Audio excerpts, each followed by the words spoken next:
सत्संग मन स्थिति पर आधारित ये ब्रह्म मुहूर्त सत्संग की श्रृंखला हमारी चल रही है। ब्रह्म ऋषि आदि गुरु मुनि वेद व्यास जी की कृपा, अनुकंपा, प्रेरणा ब्रह्म ऋषियों के सानिध्य से ही संभव है। अर्जुन कालहीन है, किसी एक काल में हुआ नहीं। अर्जुन हर काल में है, हर जिज्ञासु में है, हर उस तड़प में है जो बहुत कुछ पाना चाहती है, पा नहीं पाती। क्षमताएं होते हुए भी निढाल रहती है। अर्जुन वो है जिसके भीतर सूर्य है पर बादलों से घिरा रहता है, वो अर्जुन है। और सत प्रेरणा जो आके झकझोरती है, जो आकर के उसी जिज्ञासु को प्रकाशित करती है, उत्साहित करती है, आगे बढ़ाती है, वही कृष्ण है। कल की अवस्था में अर्जुन ने अपने मन की 3 अवस्थाएं बताई। अस्थिर है माने चंचल है, बहुत आंदोलन करता है, प्रमथन प्रमथानी मथ देता है, और बलवत बलात् बलपूर्वक अपना बस चलाता है और मानता नहीं है, हठी दृढ़म बलवत दृढ़म। कृष्ण उसकी समस्या को समझते हैं और जानते हैं ये कालहीन समस्या है, अनंत काल तक चलेगी, क्योंकि लीला ही ऐसी रची गई है जिसमें माया के प्रभाव से जीव यकायक मुक्त नहीं होता, जन्मों का संस्कार होता है। उसे एक जीवन में छोटे से प्रयास से बदल देना संभव नहीं है। इसलिए केशव भी इस बात को समझते हैं। जिस श्लोक पर मैं आज कहने जा रहा हूं, इसे तुम्हें इस अध्यापक की आज्ञा मानते हुए रटना होगा, और रटकर अपनी ऑडियो क्लिप मुझे ईमेल से भेजनी है, व्हाट्सएप से नहीं, ईमेल से भेजनी है। और ये श्लोक तुम्हें जीवन पर्यंत रटना है। जब भी कभी अधीर हो जाओ तो रटना तुम्हें संभाल लेगा, इसमें इतनी शक्ति है। समझ में आई बात?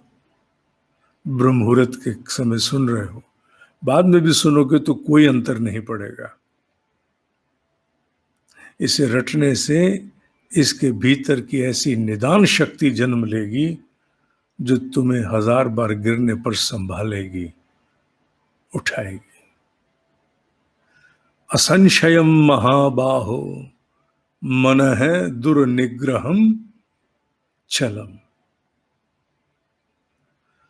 अभ्यासेन तु कौन्तेय वैराग्येन च गृह्यते। रट लेना, असंशयम महाबाहो, इसमें कोई संशय नहीं है। ये सौंदर्य है समझाने वाली सत्ता का। वो अर्जुन के धरातल पर आकर के उसकी समस्या को समझ रही है। एक अच्छा टीचर, मेंटर कौन? जो अपने विद्यार्थी के स्तर तक पहुंचे।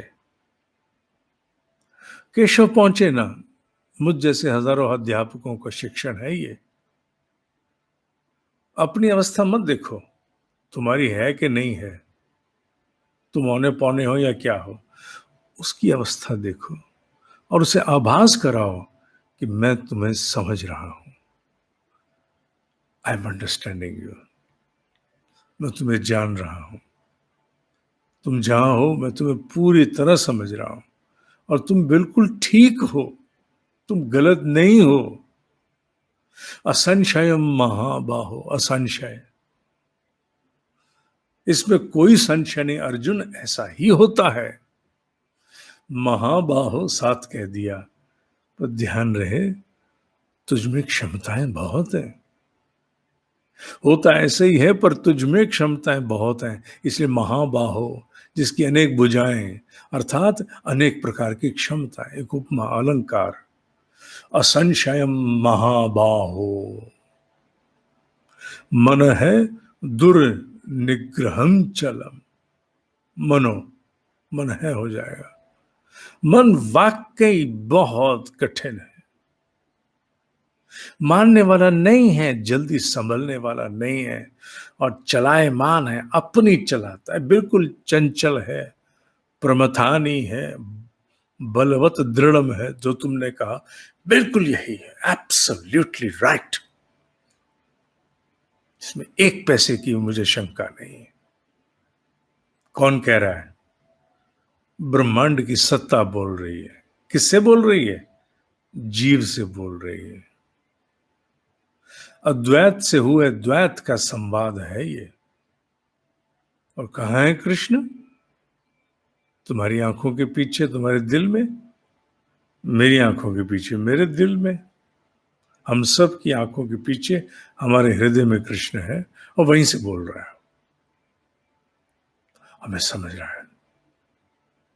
किसी और ने जाना कि नहीं जाना, मैं कभी किसी के द्वारा समझा गया कि नहीं समझा गया, पर केशव के द्वारा अवश्य समझा गया। यह हर अर्जुन का भाव होना चाहिए।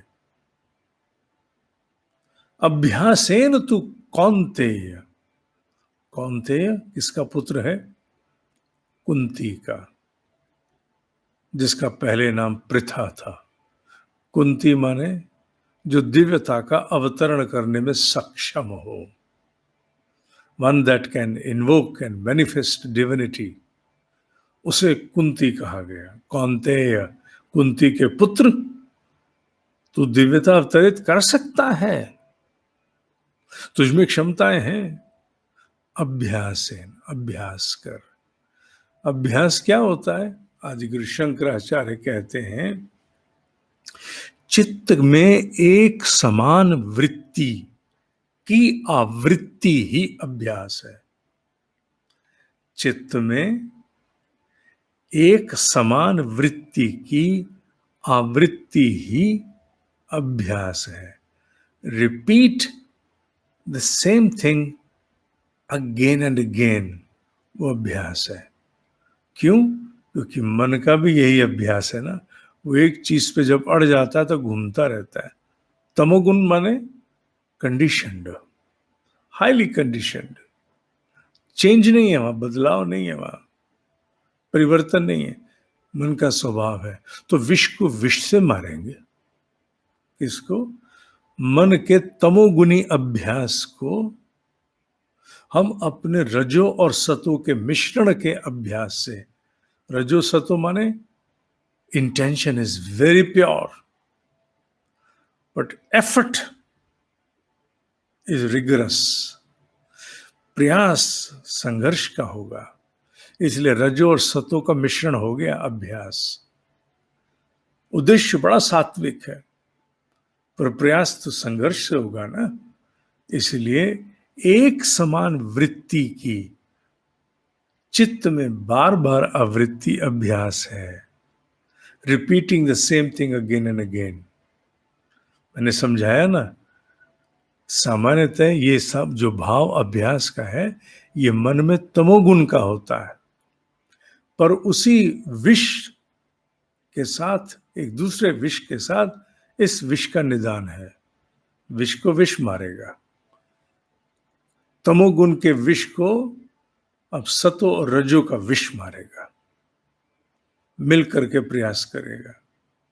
उसे यहां अभ्यास कहा। अभ्यास का मतलब और क्या है?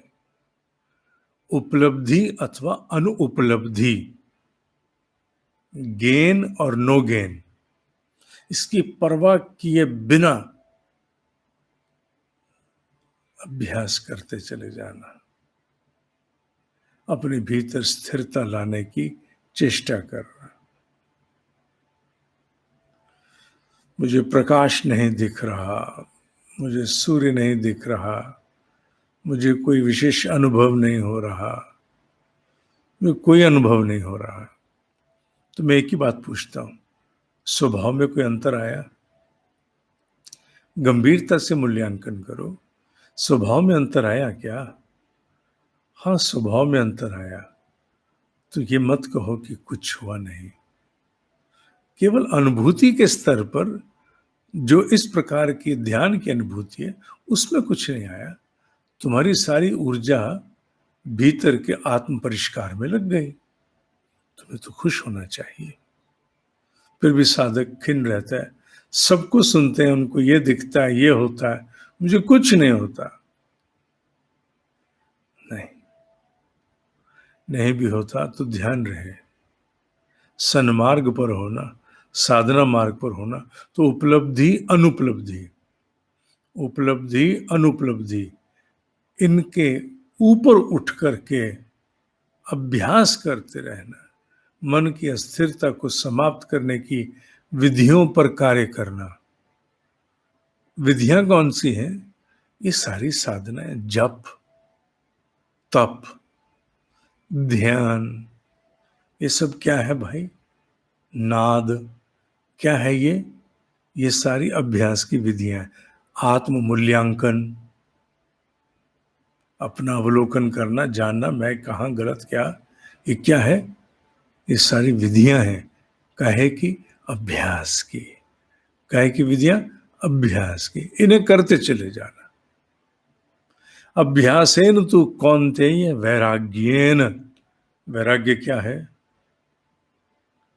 वैराग्य क्या है? वैराग्य है, आदि गुरु शंकराचार्य कहते हैं, दृश्यमान अथवा अदृश्यमान भोगों में दोष दर्शन करना। अदृश्यमान कौन से?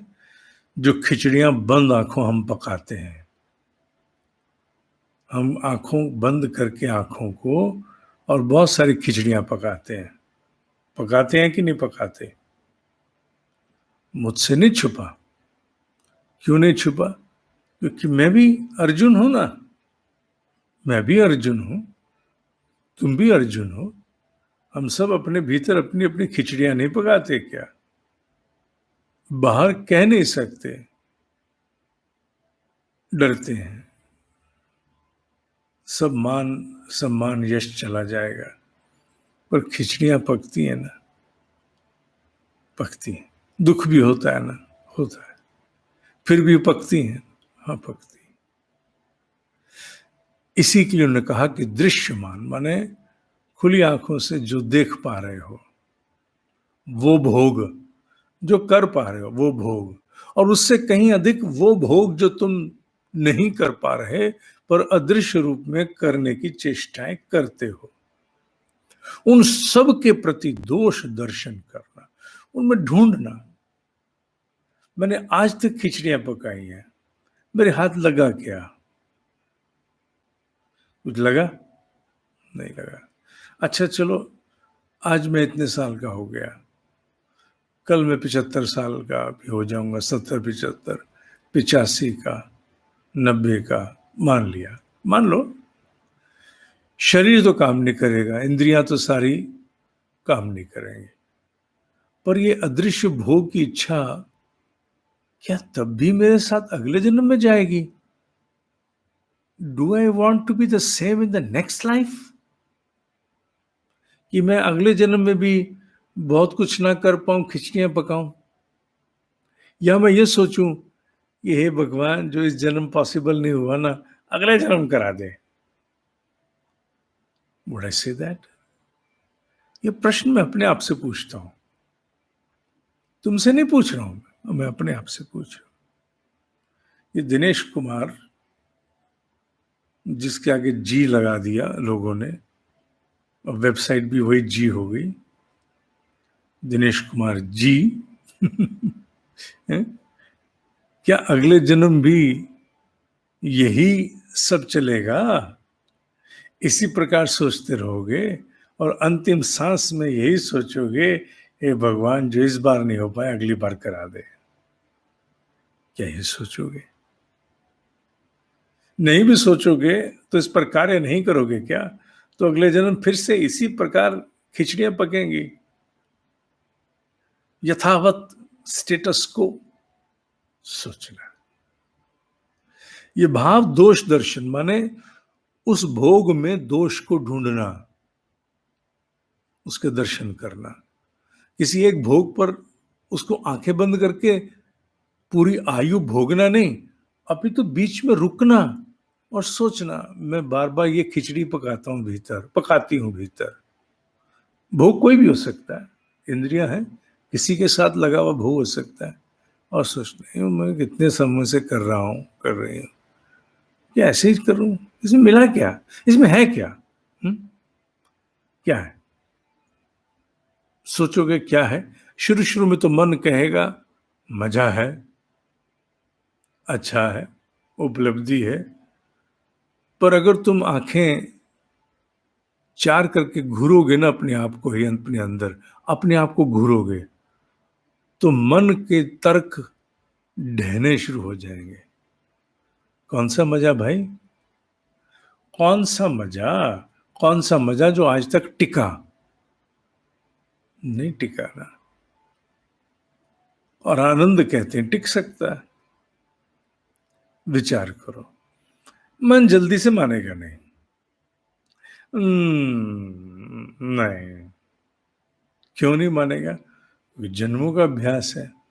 तुमने तो कहीं सुन करके और दृश्यमान अदृश्यमान भोग में दोष दर्शन शुरू कर लिया, मन नहीं मानेगा।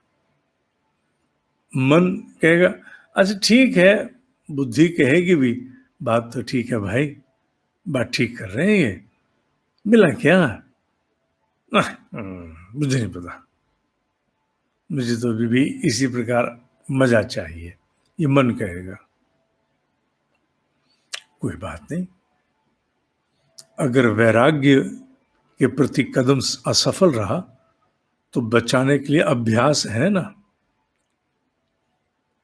फिर शुरू करेंगे। क्योंकि आदि गुरु शंकराचार्य कहते हैं कि दृश्यमान अदृश्यमान भोगों के दोष दर्शन से धीरे धीरे, एकाएक नहीं, धीरे धीरे, और ये बिल्कुल सत्य है, अनिच्छा उत्पन्न होती है। क्या?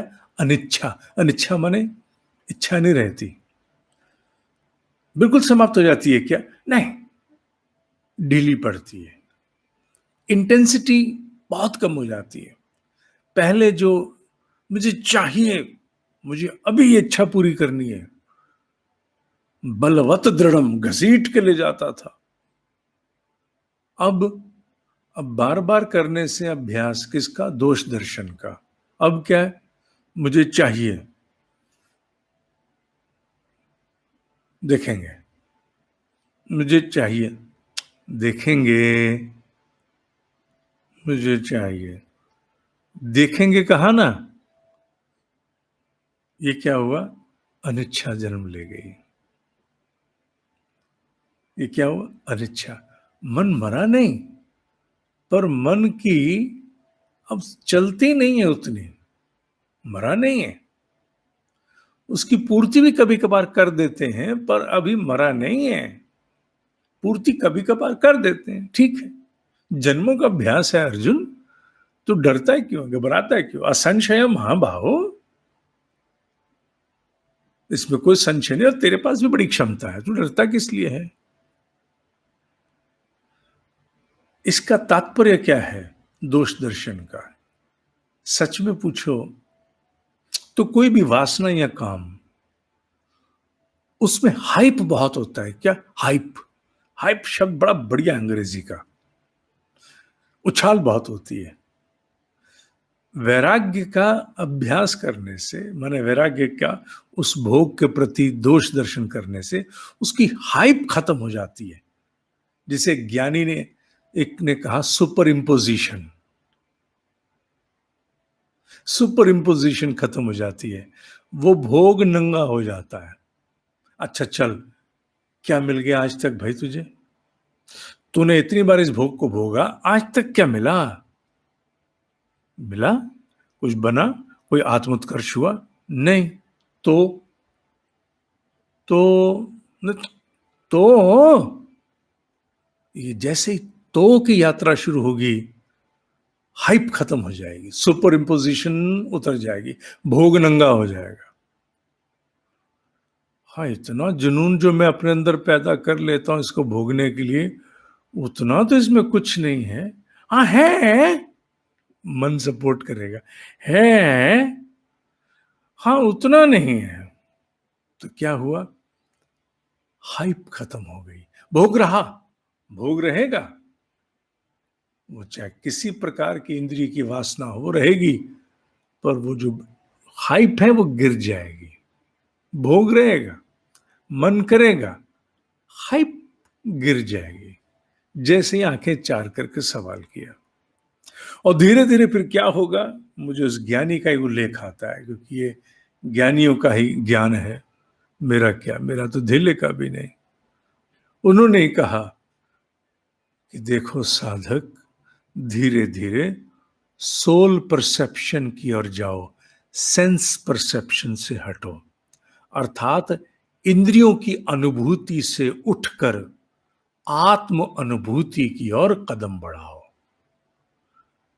It is a journey from sense perception to soul perception. ये एक यात्रा है साधना का, है कि अपने भीतर की इंद्रियों की आसक्ति से मुक्त होकर आत्मानुभूति की। असंशयम महाभाहो, मन है दुर्निग्रहम चलम। मुझे फिर से कन्हैया लाल जी का डायलॉग याद आता है और मुझे बहुत अच्छा लगता है। और वो डायलॉग बिल्कुल यहां इस लाइन में आता है, गंगा मौसी भगवान झूठ ना बुलवाए, मन संभलता नहीं है। असंशयम महाबाहो, मन है दुर्निग्रहम चलम। अभ्यासेन तु कौन्तेय, वैराग्येन च गृह्यते। गृह्यते नियंत्रण में आ जाएगा, गृह्यते धीरे धीरे कंट्रोल में आएगा, एकाएक नहीं आएगा। पहले पकड़ थोड़ी सी रहेगी, फिर धीरे धीरे धीरे धीरे धीरे धीरे पकड़ आ जाएगी, गृह्यते नियंत्रण में आ जाएगा। आज के लिए इतना ही। ओम ही सत्य है, ओम ही सत्य है, ओम ही सत्य है।